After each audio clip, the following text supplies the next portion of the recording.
کیا آپ کبھی اس بات پر یقین کریں گے کہ جس رات آپ سب کچھ کھو دیں وہی رات اللہ کی سب سے بڑی رحمت کا آغاز ہو سکتی ہے؟ ایک ہاتھ میں ایک پرانا مڑا تڑا خط، دوسرا ہاتھ ٹھنڈی زمین پر ٹکا ہوا ایک آدمی مسجد کی سیڑھیوں پر آدھی رات کو بالکل اکیلا۔ یہ خط کس کا تھا اور یہ آدمی یہاں تک کیسے پہنچا؟ اس کا جواب 3 سال پہلے کی ایک ایسی غلطی میں چھپا ہے جو اسے خود بھی اس وقت معمولی سی لگی تھی۔ یہ کہانی ہے ایک ایسے انسان کی جسے اللہ نے ہر نعمت سے نوازا تھا، لیکن شکر کی بجائے اس کے دل میں تکبر اور غرور نے جگہ بنا لی۔ عمر ایک عام سے گھر میں پیدا ہوا تھا، لیکن اس کے اندر ایک آگ تھی کچھ بند دکھانے کی۔ اس نے ایک چھوٹی دکان سے شروعات کی اور محض چند سالوں میں اسے شہر کے سب سے کامیاب کاروباری افراد میں شمار کیا جانے لگا۔ لوگ اس کی مثالیں دیتے، جوان لڑکے اس جیسا بننا چاہتے، لیکن جو کوئی نہیں دیکھ پا رہا تھا وہ یہ تھا کہ کامیابی کے ساتھ ساتھ عمر کے دل میں ایک اور چیز بھی بڑھ رہی تھی، ایک ایسی چیز جو آہستہ آہستہ اسے اندر سے کھوکھلا کر رہی تھی۔ ایک دن عمر کے دفتر میں ایک شخص آیا جسے وہ برسوں سے جانتا تھا، اس کا بچپن کا دوست بلال۔ بلال کی آنکھوں میں تھکن اور بے بسی صاف نظر آ رہی تھی۔ اس نے بتایا کہ اس کی بیٹی شدید بیمار ہے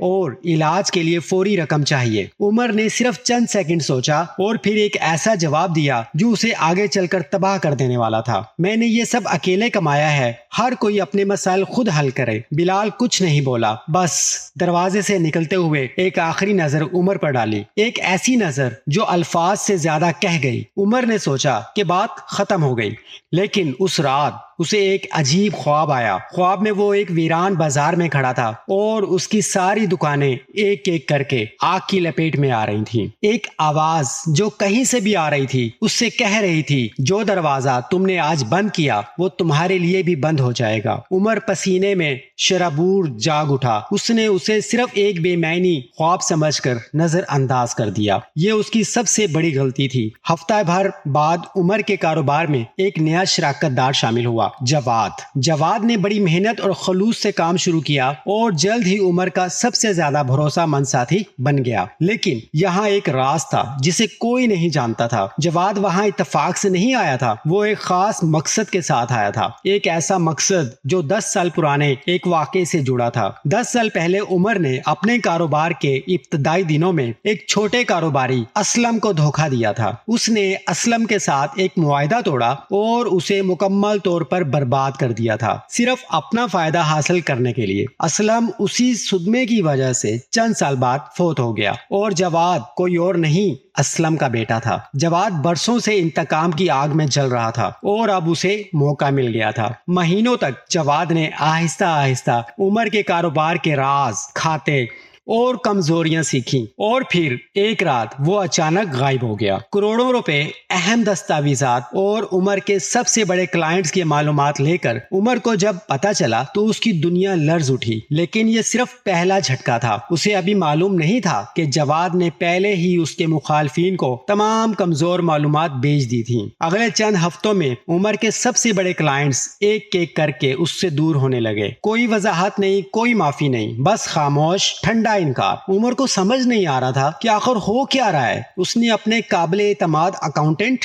ندیم سے مدد مانگی جو کئی سالوں سے اس کے ساتھ کام کر رہا تھا۔ ندیم نے یقین دلایا، فکر مت کرو، میں سب سنبھال لوں گا۔ عمر کو نہیں معلوم تھا کہ یہی یقین دہانی اس کی سب سے بڑی غلطی ثابت ہونے والی تھی۔ ایک رات گودام میں شدید آگ لگ گئی، سارا مال، سارا سرمایہ راکھ بن گیا۔ فائر بریگیڈ نے بتایا کہ یہ حادثہ نہیں تھا بلکہ جان بوجھ کر لگائی گئی آگ تھی۔ عمر کے ذہن میں فوراً جواد کا خیال آیا، لیکن پولیس تفتیش میں کوئی ثبوت نہیں ملا۔ حقیقت یہ تھی کہ آگ جواد نے نہیں بلکہ کسی اور نے لگائی تھی، کسی ایسے شخص نے جسے عمر نے کبھی شک کی نگاہ سے بھی نہیں دیکھا تھا۔ اسی دوران عمر کی بیوی سارا نے محسوس کیا کہ ان کا بیٹا حمزہ پچھلے کچھ مہینوں سے کچھ چھپا رہا ہے۔ وہ سکول سے غائب رہنے لگا تھا اور رات کو اکثر خاموش، اداس دکھائی دیتا۔ سارا نے عمر کو بتانے کی کوشش کی، لیکن عمر اپنے کاروباری بحران میں اتنا الجھا ہوا تھا کہ اس نے کہا بعد میں بات کرتے ہیں، ابھی مجھے کچھ اور سنبھالنا ہے۔ یہ ایک اور دروازہ تھا جو عمر نے انجانے میں بند کر دیا۔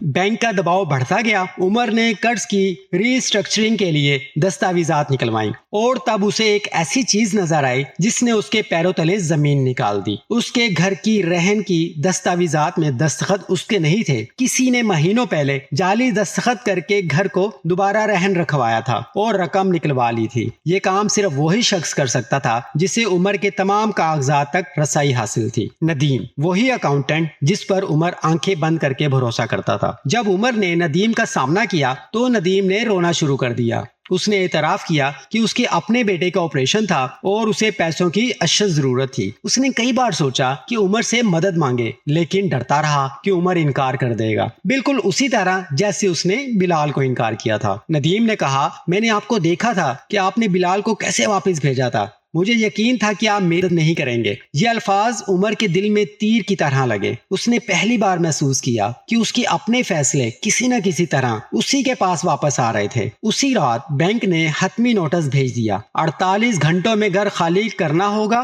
عمر نے سارا اور حمزہ کو یہ خبر سنائی۔ سارا خاموش رہی، لیکن حمزہ کچھ اور ہی کہنا چاہتا تھا۔ اس نے آخرکار وہ راز کھول دیا جو وہ مہینوں سے چھپا رہا تھا۔ وہ سکول سے اس لیے غائب رہتا تھا کیونکہ وہ ایک برے دوستوں کے گروہ میں پھنس چکا تھا اور اسے دھمکی دی جا رہی تھی۔ عمر کو احساس ہوا کہ جس وقت وہ اپنے کاروبار کو بچانے میں لگا تھا، اس کا اپنا بیٹا خاموشی سے ڈوب رہا تھا۔ 48 گھنٹے گزر گئے، گھر ضبط کر لیا گیا، دکان پر تالا لگا دیا گیا۔ عمر، سارا اور حمزہ سڑک پر کھڑے تھے، سامان کے چند بیگ لیے ہوئے، بے گھر۔ عمر نے سارا کی آنکھوں میں دیکھا اور اسے وہاں کوئی شکایت نظر نہیں آئی، صرف تھکن اور خاموش برداشت۔ سارا نے اپنے رشتہ داروں کے پاس حمزہ کے ساتھ رات گزارنے کا فیصلہ کیا، لیکن عمر شرمندگی اور ٹوٹ پھوٹ کے احساس تلے دبا ہوا اکیلا چلا گیا۔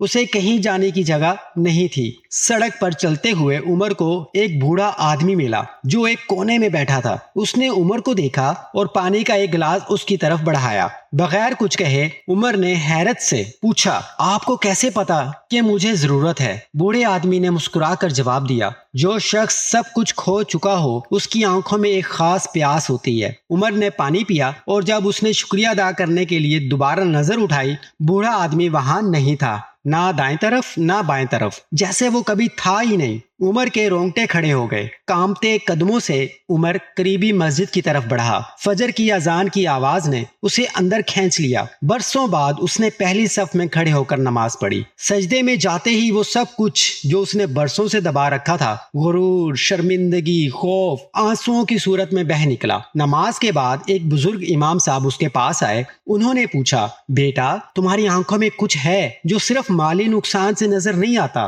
عمر نے پوری کہانی سنا دی۔ امام صاحب نے خاموشی سے سنا، پھر ایک ایسی بات کہی جو عمر کبھی نہیں بھولا۔ بیٹا، اللہ جب کسی سے کچھ چھینتا ہے تو یہ اکثر سزا نہیں ہوتی، یہ اس چیز کو صاف کرنے کا طریقہ ہوتا ہے جو دل میں اللہ کی جگہ لے چکی ہو۔ اللہ نے فرمایا ہے کہ ممکن ہے کہ تم کسی چیز کو ناپسند کرو اور وہی تمہارے لیے بہتر ہو۔ عمر نے پوچھا، تو اب مجھے کیا کرنا چاہیے؟ امام صاحب نے جواب دیا، سب سے پہلے ان لوگوں کے پاس جاؤ جن کے دروازے تم نے بند کیے تھے۔ اگلی صبح عمر بلال کے گھر پہنچا۔ دروازہ کھلا تو بلال نے اسے پہچاننے میں کچھ لمحے لگائے۔ وہ عمر جو کبھی صاف ستھرے کپڑوں میں غرور سے چلتا تھا، آج تھکا ہوا، ٹوٹا ہوا کھڑا تھا۔ عمر نے معافی مانگی، روتے ہوئے بغیر کسی شرط کے۔ بلال کچھ دیر خاموش رہا اور پھر ایک ایسی بات کہی جس نے عمر کو مکمل طور پر توڑ دیا۔ میری بیٹی اس رات ہی انتقال کر گئی تھی جس رات میں تمہارے پاس آیا تھا۔ اگلے دن کی مدد بھی کسی کام کی نہیں تھی۔ عمر کے سینے میں ایک درد اٹھا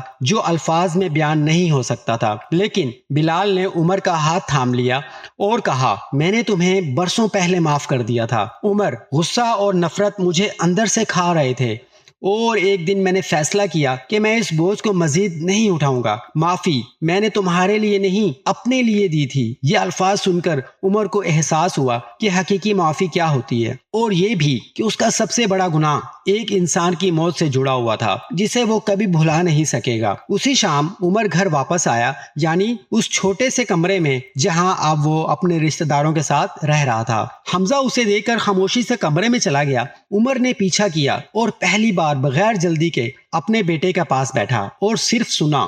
حمزہ نے آنسوؤں کے ساتھ بتایا کہ وہ کتنا خوفزدہ تھا، کتنا تنہا محسوس کرتا تھا اور کیسے وہ چاہتا تھا کہ کوئی اس سے یہ سب پوچھے، لیکن کوئی نہیں پوچھتا تھا۔ عمر نے اسے گلے لگایا اور وعدہ کیا کہ اب وہ اکیلا نہیں ہوگا۔ کچھ دن بعد جواد اچانک عمر کے سامنے آ گیا، لیکن اس بار انتقام کے لیے نہیں۔ جواد کی ضمیر نے اسے بار بار کچوکے دیے تھے۔ اس نے عمر کو اپنی پوری کہانی بتائی، اسلم کا دھوکہ، اس کی موت اور برسوں کی نفرت جو اسے یہاں تک لے آئی تھی۔ عمر نے حیران کن طور پر غصہ نہیں کیا۔ اس نے کہا، تم نے مجھ سے وہی لیا جو میں نے تمہارے والد سے چھینا تھا، شاید یہی انصاف ہے۔ جواد نے آدھی رقم واپس کرنے کی پیشکش کی، لیکن عمر نے کہا، مجھے پیسے نہیں چاہیے، مجھے بس یہ جاننا ہے کہ تم اب اس نفرت سے آزاد ہو۔ جواد کی آنکھوں میں آنسو آ گئے۔ برسوں کی نفرت جو اس نے اپنے اندر پالی تھی آخر کار پگھلنے لگی۔ اس نے وہ رقم اس کے پاس بچی تھی ایک ٹرسٹ میں دینے کا فیصلہ کیا جو بلال جیسے غریب خاندانوں کے علاج میں مدد کرتا تھا، بالکل اسی مقصد کے لیے جس کے لیے اس کے والد نے کبھی مدد مانگی تھی اور نہیں ملی۔ یہاں ایک عجیب سا دائرہ مکمل ہو رہا تھا۔ نقصان سے شروع ہونے والی کہانی اب بحالی کی کہانی بن رہی تھی۔ ندیم کے بارے میں بھی عمر نے فیصلہ لیا۔ اس نے پولیس میں مقدمہ درج نہیں کروایا، اس کے بجائے اس نے ندیم سے کہا، تم نے غلط کیا، لیکن میں نے بھی تمہیں اس مقام تک پہنچایا جہاں تمہیں لگا کہ چوری کے سوا کوئی راستہ نہیں۔ آج سے جب بھی کسی کو ضرورت ہو پہلے مجھ سے بات کرنا۔ ندیم کے بیٹے کا آپریشن عمر نے اپنی بچی کچی جمع پونجی سے کروانے میں مدد کی۔ یہ وہی فیصلہ تھا جو اس نے برسوں پہلے بلال کے لیے کرنے سے انکار کیا تھا۔ اگلے کئی مہینے آسان نہیں تھے۔ عمر نے چھوٹے کاموں سے دوبارہ شروعات کی، ایک چھوٹی سی دکان، بالکل اسی طرح جیسے برسوں پہلے اس نے شروع کی تھی، لیکن اس بار فرق واضح تھا۔ ہر کمائی کے ساتھ وہ صدقہ نکالتا، ہر جمعہ وہ مسجد میں امام صاحب کے ساتھ وقت گزارتا، ہر رات وہ حمزہ کے ساتھ بیٹھ کر اس کا دن سنتا۔ آہستہ آہستہ اللہ نے اسے دوبارہ کھڑا ہونے کی توفیق دی، لیکن اس بار کاروبار پہلے جتنا بڑا نہیں تھا، اور یہی سب سے حیران کن بات تھی۔ عمر پہلے سے کہیں زیادہ مطمئن تھا۔ ایک دن ڈاک میں ایک پرانا موڑا تڑا خط عمر کے پاس پہنچا۔ یہ خط اسلم نے اپنی موت سے پہلے جواد کے لیے لکھا تھا، لیکن کبھی بھیجا نہیں گیا تھا۔ جواد نے یہ خط عمر کو دیا، یہ کہتے ہوئے، میرے والد نے یہ آخری بار لکھا تھا، میں چاہتا ہوں کہ تم اسے پڑھو۔ خط میں اسلم نے لکھا تھا کہ وہ عمر سے کبھی نفرت نہیں کر سکا، کیونکہ وہ جانتا تھا کہ ہر انسان غلطیاں کرتا ہے اور اصل کامیابی یہ ہے کہ کوئی ان غلطیوں سے سیکھے۔ یہی وہ خط تھا جو عمر کے ہاتھ میں تھا اس رات جب یہ کہانی شروع ہوئی۔ جب وہ مسجد کی سیڑھیوں پر اکیلا بیٹھا تھا، 3 سال کے سفر کو یاد کرتے ہوئے، اس نے آسمان کی طرف دیکھا اور آہستہ سے کہا، یا اللہ، شکر ہے کہ تو نے مجھ سے وہ سب کچھ چھین لیا جو مجھے تجھ سے دور کر رہا تھا۔ یہ الفاظ درد سے نہیں بلکہ گہرے سکون سے نکلے تھے۔ آج جب لوگ عمر سے اس کی کہانی پوچھتے ہیں تو وہ ایک ہی بات کہتا ہے، زندگی میں سب سے تاریک راتیں اکثر سب سے بڑی روشنی کا دروازہ ہوتی ہیں۔ اللہ نے مجھ سے سب کچھ نہیں چھینا تھا، اس نے صرف وہ چیز چھینی تھی جو مجھے اس سے دور کر رہی تھی، اور بدلے میں وہ دیا جو پیسے سے کبھی نہیں خریدا جا سکتا۔ تو اگر آج آپ کی زندگی میں بھی کوئی ایسا نقصان ہے جو آپ کو سمجھ نہیں آ رہا، جو آپ کو توڑ رہا ہے، تو ایک لمحے کے لیے رک کر سوچیں، کیا یہ واقعی نقصان ہے یا اللہ آپ کے دل کو کسی اور چیز کے لیے تیار کر رہا ہے؟ کیا کوئی ایسا دروازہ ہے جو آپ نے کسی کے لیے بند کر رکھا ہے جسے آج کھولنے کا وقت آ گیا ہے؟ اپنی رائے کمنٹس میں ضرور بتائیں، اور اگر یہ کہانی آپ کے دل کو چھو گئی ہو تو اسے اس شخص کے ساتھ ضرور شیئر کریں جسے آج اس کی سب سے زیادہ ضرورت ہے۔ اگر آپ ایسے سچے دل کو چھو لینے والی کہانیاں اور اسلامی نصیحتیں پسند کرتے ہیں تو ہمارے چینل کو سبسکرائب کرنا نہ بھولیں تاکہ ہر نئی کہانی سب سے پہلے آپ تک پہنچے۔ اللہ حافظ۔